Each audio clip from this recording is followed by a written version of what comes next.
Welcome to this episode of Keeping It Green. I'm Erin LaFave, your host for today, and we are with our guest Andrew Worthman. He's the coordinator for the Forest Street Community Gardens. Welcome to the show. Thank you, Erin. Thanks for having me. You're welcome. Can you tell us a little bit about where the garden is located and just in general about what you do here? Absolutely. So we're standing right now on what used to be an old neighborhood, in fact, and there were houses up and down this area that were flooded in the mid-90s. And at that point, the city actually worked with FEMA and they bought out this land. For your viewers who aren't sure, we're actually just a couple blocks north of the farmers market in Phoenix Park. And so just up the river, the neighborhood was taken out about 15 years ago. And in its place, we've now started a community garden in its 5th season. And the idea is really, how do we give back to the neighborhood? How do we kind of revitalize something that was at one point flooded, was run down, and how do we bring something that creates community? And so this garden is really, I believe, something a little better than what was here before in terms of, for 15 years it sat vacant. The weeds had kind of overgrown, and we discovered it and started the garden here. Have you had a soil test done in this area? Yeah, actually we did right when we got the garden going. We worked with the university, and they did ran a soils test for us. This is all fill that's been brought in from Oliva, Wisconsin, not far from here. When the neighborhood was cleared out, they brought in the topsoil, so we wanted to check what were what was the levels on it, and we found that our soil is no different from what you'd find in a farm field around here. So when you see corn or soybeans or things growing on a field, that's pretty much the same soil that we have down here right now. There was a concern about contamination, just because we're on a riverway. You're always concerned about industry. Obviously, downstream from us is the Phoenix Park and all the industry that happened there. But we found that this soil is actually good for gardening. So essentially, something that was unused now has a purpose again. Absolutely, and actually, by FEMA regulations, this can never again be a neighborhood. They do not allow in a floodplain. They won't allow any structures with solid walls, and so a garden was actually one of the uses that they allowed for. And so what was vacant land is now a place where hundreds of people have gardened. And over the first 5 years, we've had over 1,500 visitors come down to this site, be a part of the garden, tour the garden, and so we really feel like there's sort of a community that's being built here in what used to be an old neighborhood. And can you tell us the difference between the rental plots that you have and the shared garden? Absolutely. So we offer both rental plots for what you would consider normal in a community garden, where people can rent a plot. It's 20 by 20 for $35 for the entire season. And so we have families and individuals that do that, but then we have a shared garden where if you don't want to rent your own plot, you can still come down and volunteer in the garden. And the idea is, maybe you're new to community gardening, maybe you can't keep a regular schedule, but we offer what we call the shared garden. And last year we had over 60 people sign up for it. And really, we volunteer at certain times throughout the week, and everyone comes down, and when we're done volunteering, everyone gets part of the harvest. And that's only $10 for folks to sign up. So it's a really reasonable rate, and it gets a lot of new people involved in the community garden. And where does the produce go? Is it to the shared So what garden? we do is, in the shared garden, the produce then is split up between people who are able to come and volunteer, but then we take all of our excess food to the community table. And we've kind of calculated that to be about 70% actually of what we produce here in this old floodplain, we bring to the community table. And what's amazing about that is they're offering a free meal every day to people, every day of the week. And so all of the vegetables that we're not able to use here are being turned into soups and salads and things at the community table. It's really important, I think, in today's age that we think more about where food comes from. We think more about nutritious food sources, and especially if someone's maybe potentially homeless or they need a free meal, more than likely adding nutrition to the meal is vitally important for them. So we're constantly trying to find ways where we can be a part of the community. Actually, last year, the shared garden here donated produce as well to the St. Francis Food Pantry up on the north side. And again, the produce is some of the first stuff to go at the food pantry. And we find it to be however we can connect those dots to be really valuable. And then, as far as coordinating all the efforts here, is this all volunteer run, or how does that work? It is volunteer run, but we also have coordinating help though from AmeriCorps through the UW Extension office, and that's been a vital part of like helping to get everyone organized, because we don't pay anyone here at the garden, but coordinating is a big task. So we have coordinators that are overseeing the shared garden, and we have someone from the rental gardens that's coordinating. And then we actually have like a shared steering committee that helps the whole thing move forward. 7 of us all together with the treasurer and a few other publicity positions and things like that. So really, it's it's a matter of a lot of people coming together to put in a little time and make this whole thing run. What kind of gardening techniques you're using here? Because you have some what we consider non-traditional kind of methods. Absolutely, and if viewers will see, there's actually there's what you consider sort of regular gardening where you're putting making raised beds potentially, and you're putting plants in the ground. But we've also started something pretty unique here, which is a lasagna garden. And the idea is, or some people know it as sheet composting, but the idea is really that you compost in place. So you layer browns and greens from the ground up, and you let them sit over the winter. You can do this in your lawn, which is the wonderful thing. You can layer browns and greens and let them sit, and then by the next season they've broken down enough to the point where you can actually plant directly into the mulch. The nice thing we found, it's a lot of upfront work just getting everything in place, but what's amazing is that the weeding is minimal, if any at all.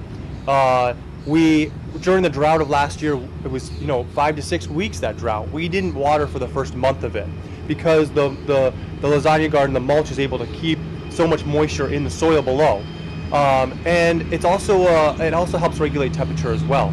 So we found it to be a lot of upfront work, but the benefit of it has been tremendous. The results we saw last year, our plants were by far the biggest we've ever seen growing them in this lasagna garden.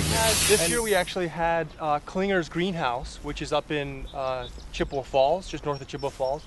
We had them donate 50 flats to the community garden, and 50 flats of vegetables, which is over 4,000 vegetables altogether. And it's really, they wanted to be a part of this project and to give back in some way as well. So you can see right here, these are actually some of the vegetables that that Klingers was able to donate this year to us, and they come in the flats like this. And so really at this point, it's we don't have to do any tilling or anything or prepping of the bed.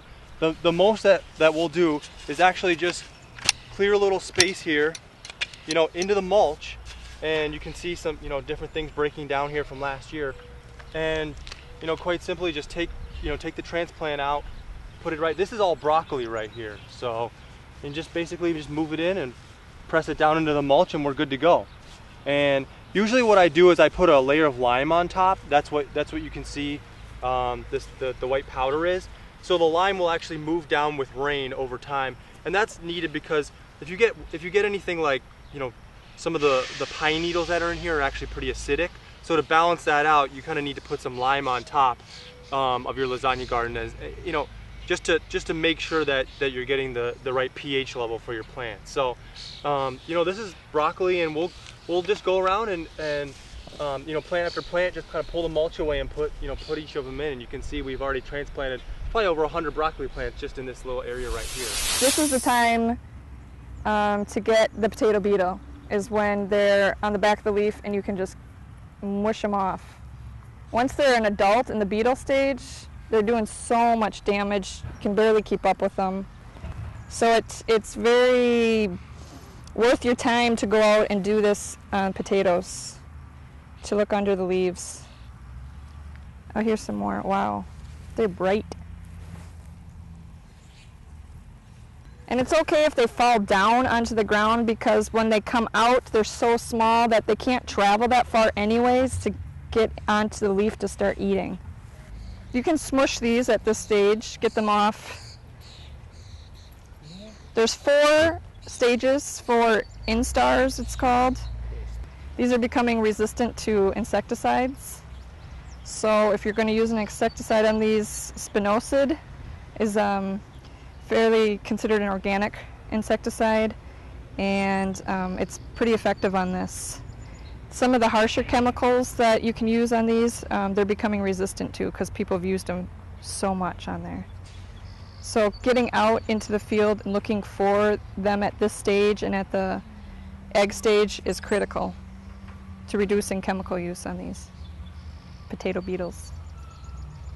The spinosad is actually a product that organic farmers can use in certain formulations. Also, rotating potatoes to different locations in the garden helps.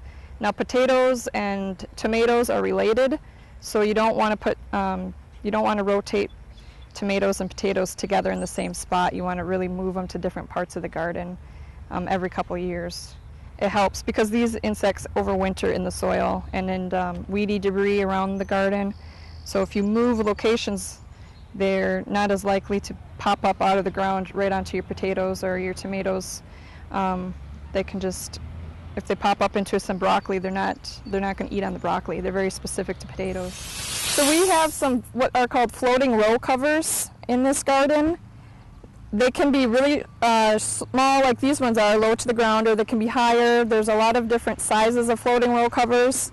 But the idea of a floating row cover is to keep out any insects that may be flying through. There's a lot of different patterns that insects have. So sometimes they're in flight and you want to keep them off. The other thing is too, it can hold in heat, so you can extend the growing season of the vegetables that you have underneath, or even start vegetables sooner in the season because it just holds in a couple extra degrees in there. It also can keep out if you have critters in the garden, it can kind of deter them too. But as you can see, you can open it and let in some airflow in there or water it. It doesn't need to be on all the time, but it can help keep things out. All of what you see here in the lasagna garden is actually bits and pieces of the entire Chippewa Valley. For example, Lake Hallie was dredging their lake and we got some of the extra lake weed. The university was getting rid of their cardboard during the moving out days, so we got some of their cardboard to layer down. Northwoods Brewery, they had excess brewery grains from their brewing process. We got those and brought those down here. So really, all parts of the Chippewa Valley have kind of congregated right here to create this lasagna garden. It's really a community effort. It totally is. It totally is, and it took a lot of coordination and a lot of people saying yes, we'd be willing to help in some way transporting something or bringing something down here. So if people want to get involved with the community garden, how do they contact you? The best way to actually get involved is to visit our website, which is right here. And they could also, a few other ways though too, they could also send an email to our email address is eauklerecommunitygarden, all one, @gmail.com. Again, eauklerecommunitygarden@gmail.com. Another one is our phone number, 715-495-2451. And I suppose they could also get in touch with you at the county extension office, and you can kind of direct them our way. But really, one way is just to wander down on Saturdays at noon. So a lot of people go to the farmers market, and they might just wander down to the community table afterward. It's just a few blocks of a walk. And what's wonderful about this space as well is that this is actually going to be a continuation of Phoenix Park in the next 2 to 5 years. Many people know that the High Bridge just north of here is being redecked. And the plan is to actually connect a bike trail right past this community garden to the High Bridge from Phoenix Park. So we're really excited because we feel like this is actually sort of an extension of what's been happening in downtown, and the idea of really connecting a lot more community members through to the community garden. Well, thank you for all your efforts with this garden, and thank you for coming to the show today. Thank you, Erin. I really appreciate the chance to speak with you about the garden. So this is rhubarb, and if you want to keep extending the harvest period for rhubarb, you actually take off the flower stalk as soon as you see it. This flower stalk is pretty tall now, and it's taking away some of the energy away from the rest of the plant. So what you'll see is the stalks and the leaves will start to reduce in size over the season. But as soon as you see these stalks growing, or they'll kind of come up as like a little pod almost looking thing, and you can just break those off, and it helps to keep the plant growing strong all season so you can harvest from it. Trellising systems help vining crops climb up them, and they also help some other crops that are not vining to have some stability. For example, tomatoes, you can use trellising systems like this, and interweave some of the branches in there to help hold them up.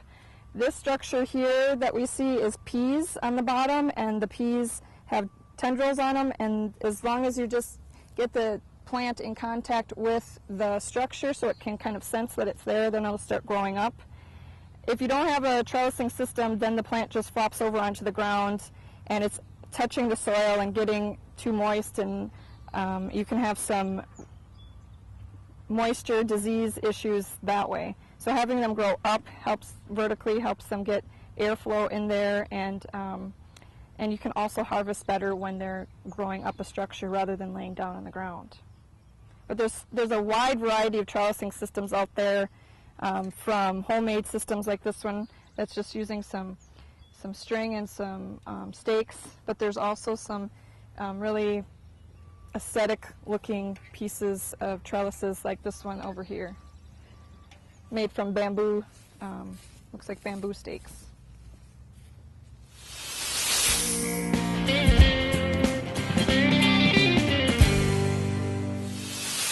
Some of you that have been watching have had some questions about gardening. I'm happy to help out with those questions. And today's question is from Tom from Eau Claire. And he asks, why is my spinach tall and starting to flower? Well, we have some examples here. This is spinach. Spinach usually does not look like this, but as it gets hot into the season, it starts to do bolting. Now that is a term to describe when plants start to flower out or leaf out, like these spinach are doing. And at this point, it's not real edible, just because things like spinach and even the lettuce over here that's doing the bolting too, they become bitter. Some people don't mind the bitterness, but others think it's just too strong. So at this time in the season, they're doing what we call bolting. What most gardeners do at this time is just pull this out and maybe start a new planting of something else, maybe carrots or another cool season crop like Swiss chard, or maybe even another planting of spinach, because as we get into colder times of the season, then they'll actually grow just fine.